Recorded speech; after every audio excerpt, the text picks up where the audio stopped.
नमस्कार, मैं हूं पंकज मटपाल और आज मेरे साथ हैं एक खास मेहमान mister Amar Shah. Amar Shah ICICI Prudential mutual fund के चीफ बिजनेस ऑफिसर हैं और अमर भाई का बहुत बड़ा एक्सपीरियंस है म्यूचुअल फंड इंडस्ट्री में। तो आज हम उनसे आईसीआईसीआई प्रूडेंशियल म्यूचुअल फंड की कुछ स्कीम्स की बात तो करेंगे ही और साथ ही उनसे भी समझेंगे कि इन्वेस्टर्स को वेल्थ क्रिएशन के लिए क्या करना चाहिए। तो अमर जी, बहुत बहुत स्वागत है आपका। Thank you. अमर भाई, आईसीआईसीआई प्रूडेंशियल के पास सभी कैटेगरीज के फंड्स हैं और स्पेशली अगर मैं बात करूं हाइब्रिड कैटेगरी में, तो आपने बहुत से फंड्स यानी कि इंडस्ट्री के फर्स्ट फंड्स आपने लॉन्च किए। इवन बैलेंस एडवांटेज फंड जो आज इतना बड़ा फंड बन गया है आईसीआईसीआई प्रूडेंशियल के लिए भी और एज ए कैटेगरी भी, उसकी शुरुआत भी आईसीआईसीआई प्रूडेंशियल ने की। और आपके मतलब आप तो क्योंकि बहुत पुराने समय से इस इंडस्ट्री में है तो आपने देखा है सब चीज़ों को।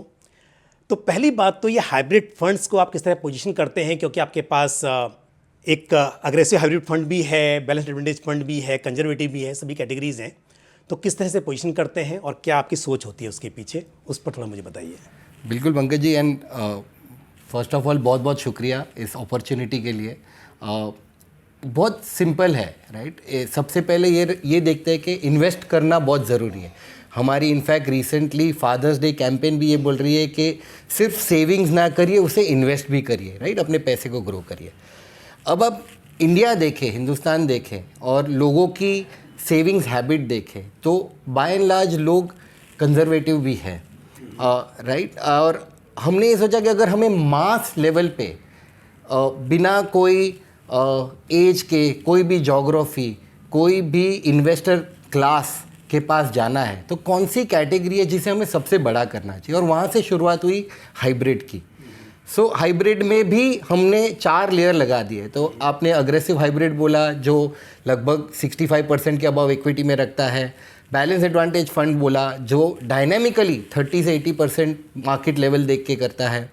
इनफैक्ट एक बहुत इंटरेस्टिंग प्रोडक्ट है मल्टी एसेट फंड, जो ना ही इक्विटी बट थोड़ा बहुत फिक्स्ड इनकम, थोड़ा बहुत गोल्ड, सिल्वर, कमोडिटीज़ में इन्वेस्ट करता है, जो कहता है कि आपको हम सब एसेट क्लास मिक्स करके एक ही प्रोडक्ट में दे देंगे, राइट। सो अगर हमें बाय एंड लार्ज हर कस्टमर के पास कोई प्रोडक्ट लेके जाना है तो hybrid is a fantastic category जो आप किसी भी वक्त, किसी भी मार्केट लेवल पे, किसी भी कस्टमर को लॉन्ग टर्म इन्वेस्टिंग के एंगल से रेकमेंड कर सकते हो। अच्छा अमर भाई, आपने बहुत सारी कैटेगरी की बात की हाइब्रिड में, लेकिन एक और फंड है इक्विटी सेविंग्स फंड। हाँ जी। और इक्विटी सेविंग्स फंड में as per SEBI mandate 10% allocation date में होना चाहिए मिनिमम, और मिनिमम 65% इक्विटी में होना चाहिए। बट इस फंड में हम यदि नेट इक्विटी की बात करें, कैश मार्केट की बात करें, तो एक्सपोजर कम होता है, बाकी आर्बिट्राज यहाँ पर रहता है। तो एक तो इस कैटेगरी की क्या इंपॉर्टेंस है आपके हिसाब से, और आप इसे किस तरह से मैनेज करते हैं, मतलब कि आईसीआईसीआई प्रूडेंशियल का इसमें एलोकेशन जो है डेट में, इक्विटी में या डेरिवेटिव्स में, वो किस तरह रहता है? बहुत अलग कैटेगरी है ये। इसकी शुरुआत जो हुई थी वो एक नॉर्मल हाइब्रिड फंड की तरह हुई थी, जहाँ पे कुछ पैसा इक्विटी में लगेगा, कुछ आर्बिट्राज में लगेगा, कुछ डेट में लगेगा, इक्विटी का टैक्सेशन होगा। पर लगभग 2 साल पहले 2021 में हमने देखा कि इंटरेस्ट रेट्स बहुत नीचे थी। आप कहीं भी पैसे लगाते थे तो आपको 4%, 5%, वेदर आपने डिपॉजिट खरीदा, आपने सेविंग्स अकाउंट में रखा या डेट म्यूचुअल फंड खरीदा, है ना, रेट्स जो थी वो बहुत कम थी। तो उस वक्त हमने सोचा कि हम ऐसा कौन सा प्रोडक्ट कस्टमर के पास लेके जाए जहाँ पे जो रिस्क है उसे बहुत कंट्रोल कर दे, और जिस तरह से हम मैनेज करें, हम कोशिश करें, उम्मीद करें कि हम फिक्स्ड इनकम के रेट से थोड़ा सा बेटर परफॉर्म करें। तो हमने क्या कर दिया, हमने उसकी इक्विटी लेवल्स को कंट्रोल कर दिया। हमने कहा कि हम जो है इक्विटी जो है वो 10-15% के ऊपर नहीं रखेंगे, अबाउट 15% के ऊपर इक्विटी नहीं रखेंगे। हमने कहा कि हम लार्ज कैप ओरिएंटेड ही रखेंगे। हम लिमिटेड स्टॉक्स रखेंगे, लेकिन मार्केट लीडर्स, लार्ज कैप के मार्केट लीडर्स हर सेक्टर के उसके अंदर रखेंगे। फिर कुछ डेरिवेटिव्स यूज़ करेंगे, जिससे हम कहते हैं कि ऑप्शन राइट करना, जिससे बेसिकली आपको मिलता है, when you write option you get interest और you get the premium in this case. थोड़ा सा वो यूज़ करके पोर्टफोलियो को और हेज कर देंगे, और बाकी पोर्शन जो है वो आर्बिट्राज है जो डेट के समान चलता है, और ऊपर का जो पोर्शन है वो डेट है।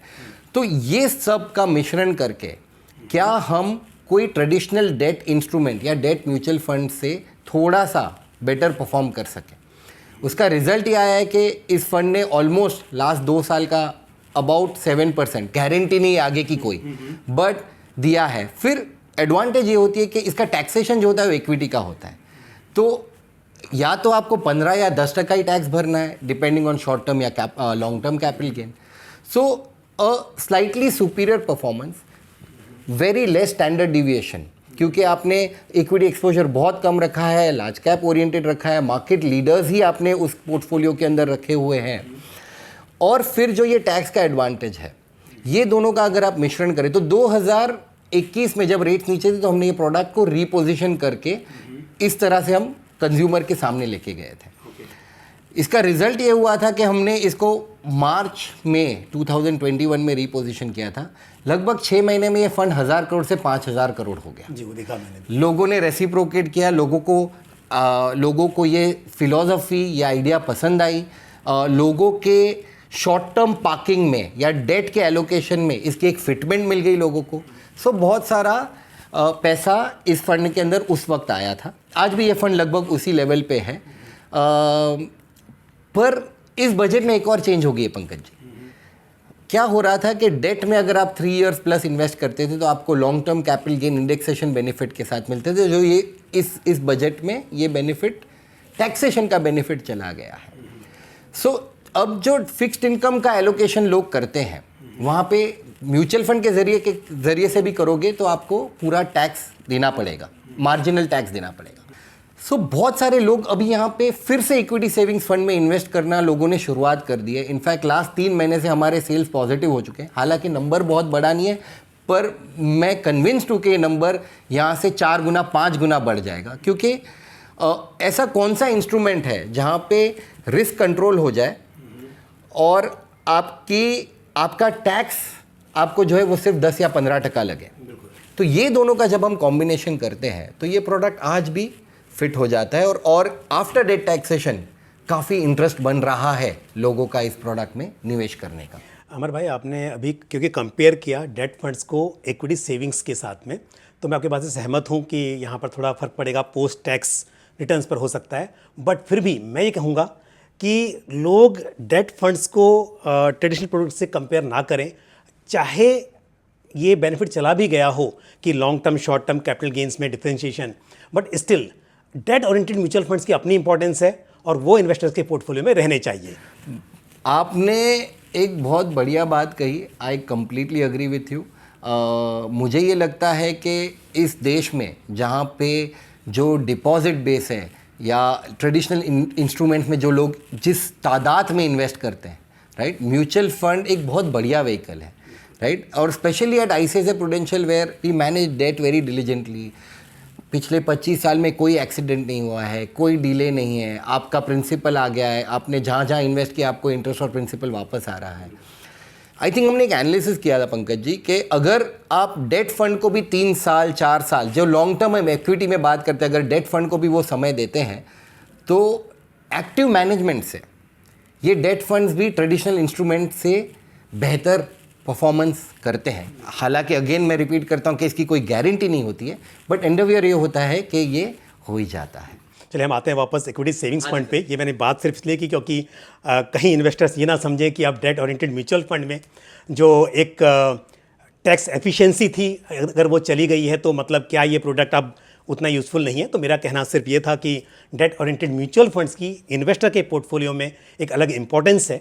बट अगर हम बात करें इक्विटी सेविंग्स फंड की स्पेशली, तो आपने कहा कि आपका जो इक्विटी एलोकेशन है वो सिर्फ 15% रहता है और वो भी मोस्टली लार्ज कैप में आपका एलोकेशन है। तो इसका मतलब आप पैसे की सेफ्टी पर ज़्यादा फोकस करते हैं इंस्टेड ऑफ रिटर्न्स। एब्सोल्युटली। लेकिन कभी अगर ऐसा मार्केट में देखा जाता है कि एक रैली है या अच्छा माहौल है मार्केट में, इक्विटी मार्केट में, तो उस वक्त क्या इस एलोकेशन को बढ़ाया जा सकता है?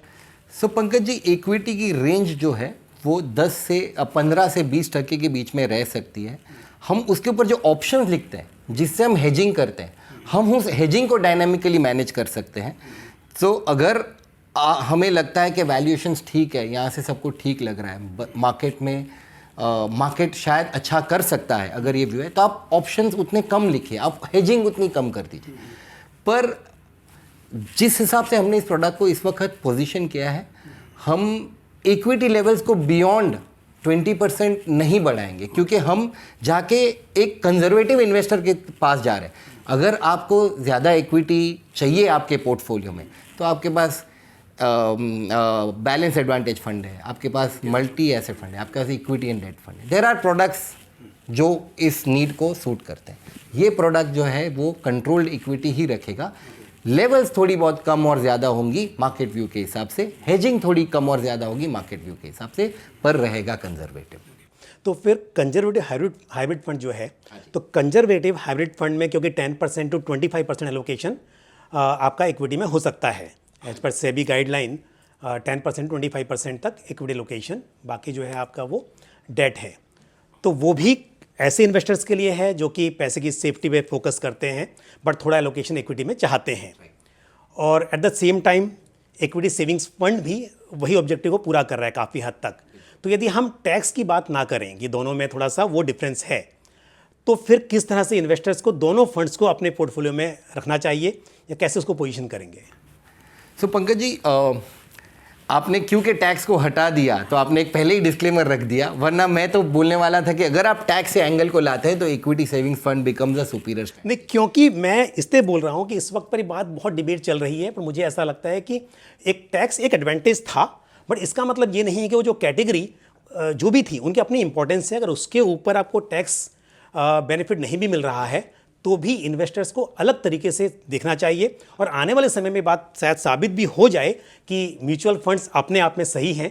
तो इसके लिए तो मैं उस पॉइंट की बात नहीं कर रहा हूँ, क्योंकि वो पता है उस बात की ऐसा है, बट उसके बावजूद भी हम जानते हैं कि दोनों की अपनी इंपॉर्टेंस है। तो आपके हिसाब से अगर हम बात करें कि एक इन्वेस्टर चाहता है कि वो ICICI prudential equity savings fund में भी इन्वेस्ट करे और कंजर्वेटिव हाइब्रिड फंड भी उनके पोर्टफोलियो में हो, तो इसको हम कैसे डिसाइड कर सकते हैं कि दोनों हो सकते हैं कि नहीं हो सकते हैं, और हो सकते हैं तो कैसे?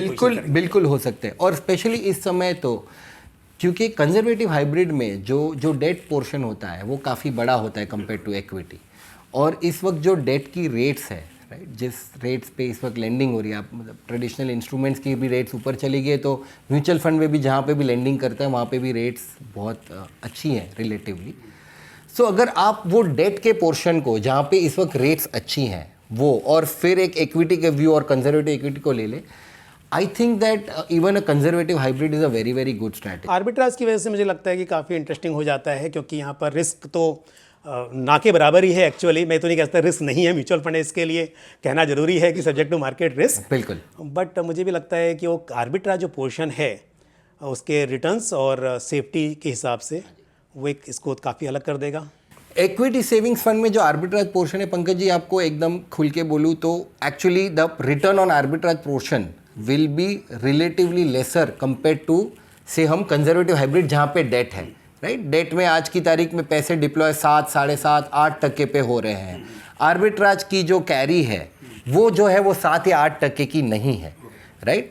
But arbitrage equity savings fund में रखना इसलिए ज़रूरी है क्योंकि आपको 65% रखना है, क्योंकि आपका टैक्सेशन चेंज करना है। So YTM to YTM basis, मैं थोड़ा टेक्निकल हो रहा हूँ यहाँ पे, YTM टू YTM बेसिस शायद the conservative hybrid will have a higher YTM because the debt portion, जो उसका डेट पोर्शन है उसकी कैरी जो है YTM जो है वो हायर है, ज़्यादा है।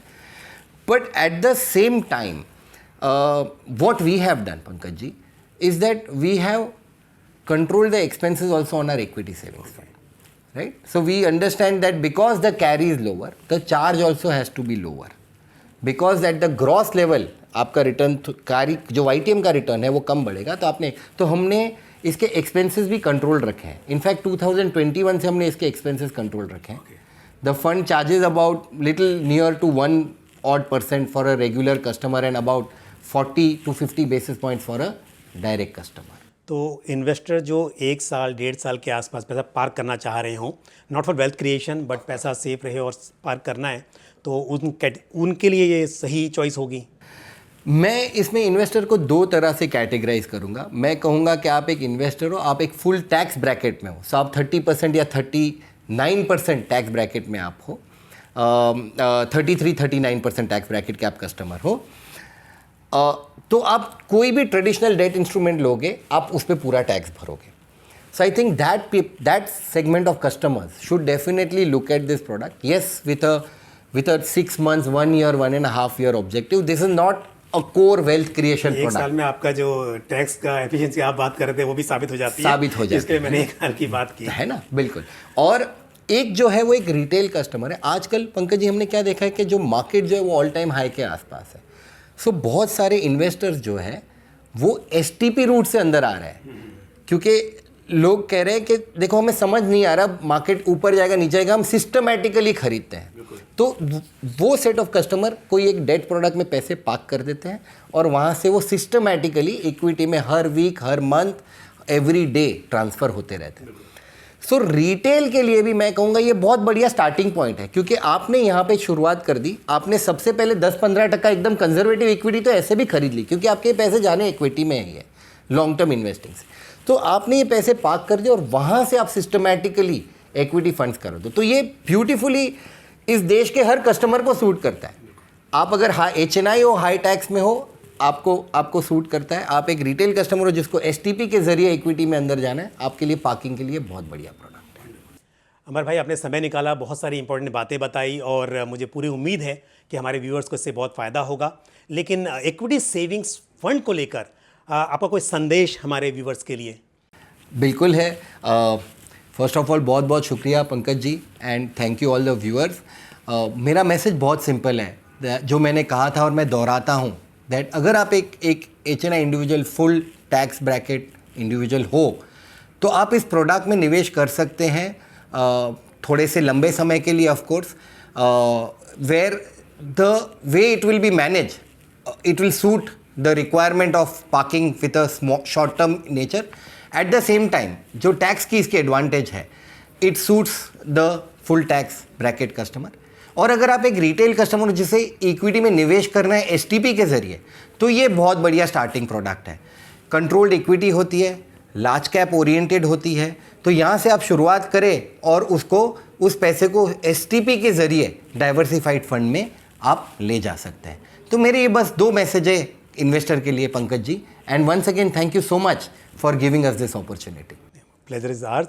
आपने बहुत टाइम निकाला, बहुत सी इंपॉर्टेंट बातें बताई। मुझे पूरी उम्मीद है कि हमारे व्यूवर्स को, इन्वेस्टर्स को इससे बहुत फ़ायदा होगा। So once again thank you very much. मुझे उम्मीद है कि अमर शाह जी ने जो बातें आज बताई, जो एडवाइस दी, ये काफ़ी आपको पसंद आई होगी और आपके काम भी आएगी। आज के लिए बस इतना ही, लेकिन आपका कोई भी सवाल या सुझाव हो तो आप कमेंट बॉक्स में पोस्ट कर सकते हैं। इसी के साथ मुझे दीजिए इजाज़त, अगले वीडियो में फिर आपसे मुलाकात होगी। थैंक यू, जय हिंद।